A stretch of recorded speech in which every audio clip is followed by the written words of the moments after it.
എല്ലാവർക്കും നമസ്കാരം. എന്റർടൈൻമെന്റ് കീഴിലേക്ക് എല്ലാവർക്കും സ്വാഗതം. യെസ്, എന്റർടൈൻമെന്റ് കിഴി റിയാക്ഷൻ ആണ് എമ്പുരാൻ സിനിമയുടെ ക്യാരക്ടർ റിവീലിംഗ് നടന്നുകൊണ്ടിരിക്കുകയാണ്.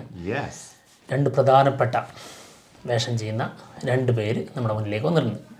ഒന്ന് നമ്മുടെ പൃഥ്വിരാജ് സുകുമാരൻ ചെയ്യുന്ന കഥാപാത്രം സയ്യിദ് മസൂദിന്റെ കുട്ടിക്കാലം ചെയ്യുന്ന കാർത്തികേയ ദേവ്. നമ്മുടെ സലാറിലെ പൃഥ്വിരാജിന്റെ ക്യാരക്ടർ ചെയ്തില്ലേ, അത് കുട്ടിക്കാലം ആള് തന്നെ, വരദരാജ മന്നാടി. മന്നാടിയാർ നമ്മുടെ ഇപ്പുറത്ത്. ഓക്കെ, പിന്നെ നമ്മുടെ ഗോവർദ്ധനായിട്ട് നമ്മുടെ ഇന്ദ്രജിത്ത് സുകുമാരൻ. ഇവർ രണ്ടുപേരും നമ്മുടെ മുന്നിലേക്ക് എത്തിയിട്ടുണ്ട്. രണ്ടുപേരും എന്തൊക്കെയോ പറയുന്നുണ്ട്. അതെ, കേൾക്കാം. സത്യാന്വേഷി ആള് കണ്ടെത്തിയ സത്യങ്ങളെ തേടി പോണോ അതോ അതിനു മുൻപ് കുട്ടിക്കാലത്ത് നമ്മുടെ സെയ്ദ് എന്തൊക്കെ അനുഭവിച്ചു എന്നുള്ളത് അറിയണോ? നമ്മൾ എപ്പോഴും ഫസ്റ്റ് പ്രിഫറൻസ് കൊടുക്കേണ്ടത് ആദ്യം വന്നതിന്. ഓക്കെ, ആദ്യം വന്നത് നമ്മുടെ കാർത്തികേയ ദേവാണ്. ഓക്കെ, പിന്നെ അപ്പോൾ ആൾക്ക് പറയാനുള്ളത് എന്താണെന്ന് നോക്കാം.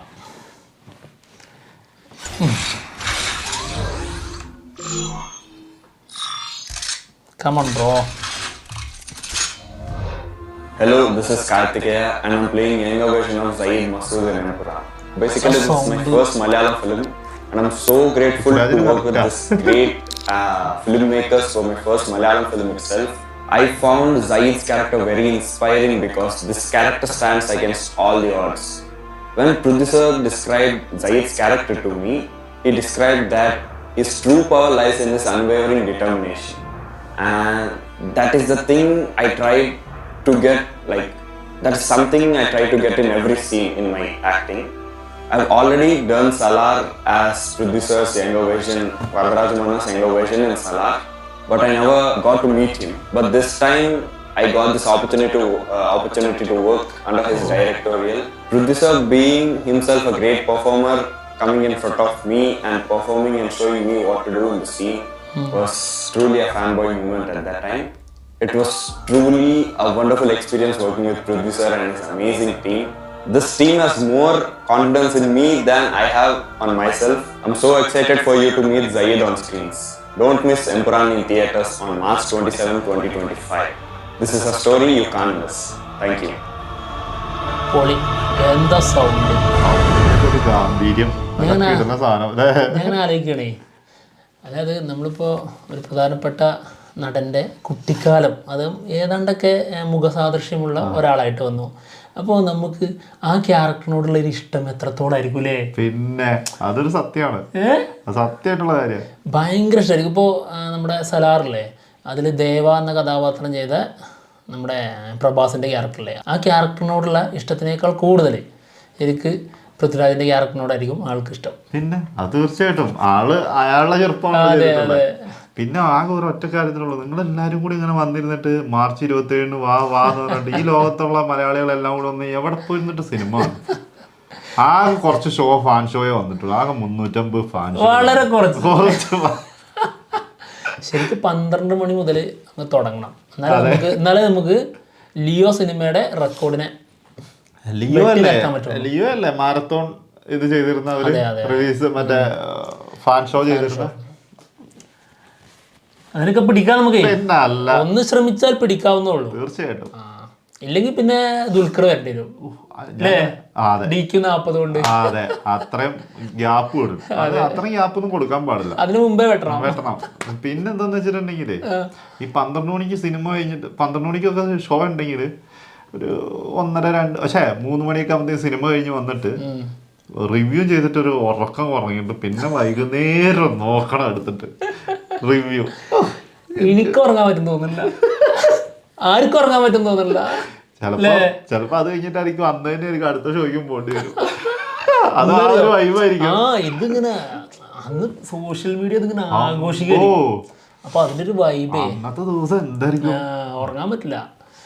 ഓക്കെ, നമുക്ക് സത്യാന്വേഷി നമ്മുടെ ഗോവർദ്ധൻ എന്ത് പറയുന്നു സത്യം പറയുന്നുണ്ടോ നോക്കാം. അതെ, ബിഗ് ബോസ് കുറെ മാറ്റി പിടിച്ചില്ലേ? മഹിരാം, ഇബ്ലീസ്, ലൂസിഫർ. അതെ, ലൂസിഫർ. നമസ്കാരം, ഞാൻ ഇന്ദ്രജിത്ത് സുകുമാരൻ, ലൂസിഫറിലെ എമ്പുറാനിലെ സത്യാന്വേഷിയായ ഗോവർദ്ധൻ. ലൂസിഫർ എന്ന സിനിമ എല്ലാവരും കണ്ടതാണ്. ഗോവർദ്ധൻ എന്ന കഥാപാത്രം ഒരു ട്രൂത്ത് സീക്കറാണ്. ആർക്കും അറിയാത്ത കാര്യങ്ങൾ തൻ്റെതായ റിസർച്ചിലൂടെ ഇൻ്റർനെറ്റിലും ഡാർക്ക് വെബിലും ഒക്കെ കടന്നു ചെന്ന് അന്വേഷിച്ച് കണ്ടെത്തി ആ രഹസ്യങ്ങളൊക്കെ ലോകത്തോട് വിളിച്ചു പറയുന്നൊരു വ്യക്തിയായിരുന്നു ലൂസിഫറിലെ ഗോവർദ്ധൻ എന്ന കഥാപാത്രം. ആ കഥാപാത്രം തന്നെയാണ് എമ്പുരാനിലും തുടരുന്നത്. ഇതിലും അതേ ക്യാരക്ടറിസ്റ്റിക്സ് ആണ് ഈ ക്യാരക്ടറിനുള്ളത്. പക്ഷെ എന്നാൽ നമ്മളിൽ പലർക്കും ഒരു തോന്നലുണ്ടാവും, ഇങ്ങനെയുള്ള പല ആൾക്കാർക്കും ലോകം നമ്മുടെ വിരൽത്തുമ്പിലാണ് എന്നൊരു തോന്നൽ പലപ്പോഴും ഉണ്ടാവും. പക്ഷെ എന്നാൽ അതിൻ്റെയൊക്കെ അപ്പുറം നമ്മൾ അറിയാത്ത ചില കാര്യങ്ങളും ഈ ലോകത്തുണ്ട്, അല്ലെങ്കിൽ നമ്മൾ എത്ര അന്വേഷിച്ചാലും കണ്ടെത്താൻ പറ്റാത്ത ചില സത്യങ്ങൾ ലോകത്ത് മറിഞ്ഞിരിപ്പുണ്ട് എന്ന് ഗോവർദ്ധൻ്റെ ഒരു തിരിച്ചറിവും ഈ എമ്പുരാൻ എന്ന സിനിമയിലൂടെ വരുന്നുണ്ട്. എഫക്റ്റീവ്ലി ലൂസിഫറിലെ ഗോവർദ്ധൻ തന്നെയാണ് എമ്പുരാനിലെ ഗോവർദ്ധൻ. അതേ ക്യാരക്ടറിസ്റ്റിക്സിലൂടെ അതേ ചേരുവകളിലൂടെ കടന്നു പോകുന്ന കഥാപാത്രമാണ് എമ്പുരാനിലെ ഗോവർദ്ധൻ.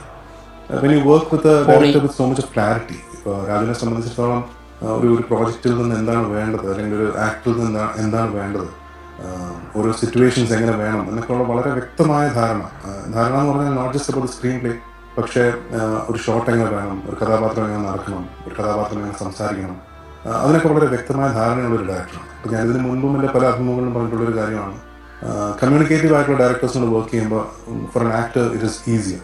അപ്പോൾ ഞാൻ ശരിക്കും ഒരു ഡയറക്ടേഴ്സ് ആക്ടറാണെന്ന് വിശ്വസിക്കുന്ന ആളാണ്. അപ്പോൾ ഡയറക്ടർക്ക് ഒരു വ്യക്തമായ ധാരണയുണ്ടെങ്കിൽ half of the job is done. പിന്നെ എനിക്ക് വളരെ കംഫർട്ടബിളാണ്. അപ്പോൾ എല്ലാ കാര്യങ്ങളും വളരെ ക്ലിയർ ആയിട്ട് കമ്മ്യൂണിക്കേറ്റ് ചെയ്ത് ഗോവർദ്ധൻ എങ്ങനെ വേണം, എങ്ങനെ സംസാരിക്കണം, എങ്ങനെ നിൽക്കണം എന്നൊക്കെ ഒരു വ്യക്തമായ ധാരണ പൃഥ്വിക്കുണ്ട്.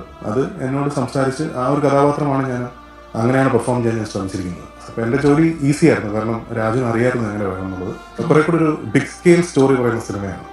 നമുക്കറിയാം, നമ്മൾ ലൂസിഫർ പറഞ്ഞു നിർത്തിയിരിക്കുന്നത് സ്റ്റീഫൻ നെടുമ്പള്ളിയിലൂടെ പോയി അബ്രഹാം ഖുറേഷിനാണ് പറഞ്ഞു നിർത്തിയിരിക്കുന്നത്. അപ്പോൾ ഇനി അങ്ങോട്ട് പല കഥകൾ, മൾട്ടിപ്പിൾ സ്റ്റോറി നെറേറ്റീവ്സ് ഇനിയും ഈ എമ്പുരാനിൽ വരും. ആരാണ് ഇയാൾ, അല്ലെങ്കിൽ ഇയാളുടെ പാസ്റ്റ് എന്തായിരുന്നു, അല്ലെങ്കിൽ ഇപ്പോൾ അയാൾ എന്താണ്, ഇനി ഫ്യൂച്ചർ എന്താകും, ഇങ്ങനെയൊക്കെയുള്ള പല ചോദ്യങ്ങൾ ഈ സിനിമയിൽ നിലനിൽക്കുന്നുണ്ട്. അതിനൊക്കെയുള്ള ഉത്തരം ഒരാൾ വരെ ഈ ഒരു സിനിമ വിശ്വസിക്കുന്നത്. So mark your calendars. Emburan hits theaters on March 27, 2025.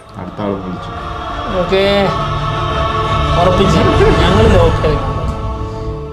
എന്തായാലും ആളിതിൽ പറഞ്ഞൊരു കാര്യം, അതായത് ഒരു സത്യാന്വേഷിയാണ്, ആൾ കണ്ടെത്തുന്ന കാര്യങ്ങളെല്ലാം സത്യമാണ്, എന്നാൽ അതൊക്കെ അപ്പുറത്ത് ചില കാര്യങ്ങൾ ഉണ്ട് എന്ന് തിരിച്ചറിയുന്നൊരു നിമിഷം ഉണ്ടെന്ന്. അത് ശരിക്കും രോമടിപ്പിക്കുന്ന സാധനമായിരിക്കും കേട്ടോ. അത് ആ ഒരു ധാരണ പലർക്കും ഉള്ളതാണ്. അതിപ്പോൾ ഇതിനകത്ത് പറഞ്ഞു തരുന്ന സംഭവം കറക്റ്റാണ്. കാരണം എന്താ വെച്ചിട്ടുണ്ടെങ്കിൽ അയാൾ കണ്ടെത്തുന്നത് മാത്രമാണ് എല്ലാം, അതാണ് സത്യം എന്ന് വിചാരിച്ചുകൊണ്ടിരിക്കുന്ന ഒരാളായിരിക്കും.